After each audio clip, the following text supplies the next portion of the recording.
নমস্কার।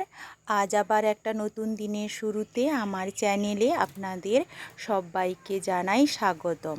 আশা করছি আপনারা খুব ভালো আছেন এবং সুস্থ আছেন, আর আমিও খুব ভালো আছি। আজকের দিনটা হচ্ছে বুধবার।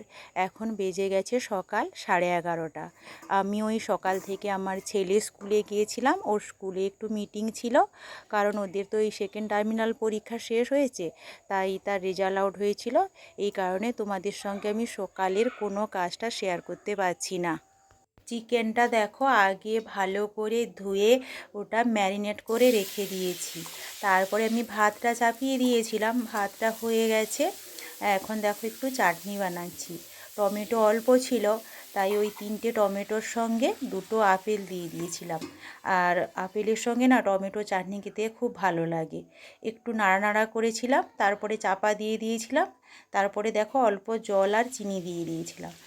বেশ জেলির মতো চাটনিটা হয়েছিল, খেতেও খুব ভালো হয়েছিল।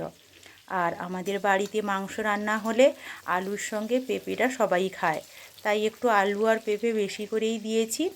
আর চিকেনটা একটু বেশি করেই রান্না করছি, ওটা রাতের জন্য রেখে দেব। রাতে একটু রুটি বানাবো, রুটির সঙ্গে সবাই খেয়ে নেবে। আর আমি কিন্তু সব সময় যখন চিকেন রান্না করি, পেঁয়াজ কোনো সময় আমি বেটেই দিই না, সব সময় ওই কুচিয়েই দিয়ে দিই। কারণ পেঁয়াজটা কুচোনো থাকলে না ওর থেকে যে জলটা বের হয়, ওতে চিকেনটা বেশ ভালো করে সেদ্ধ হয়। আর এদিকে আমি রসুন, আদা আর লঙ্কা একসঙ্গে পেস্ট করে রেখেছিলাম।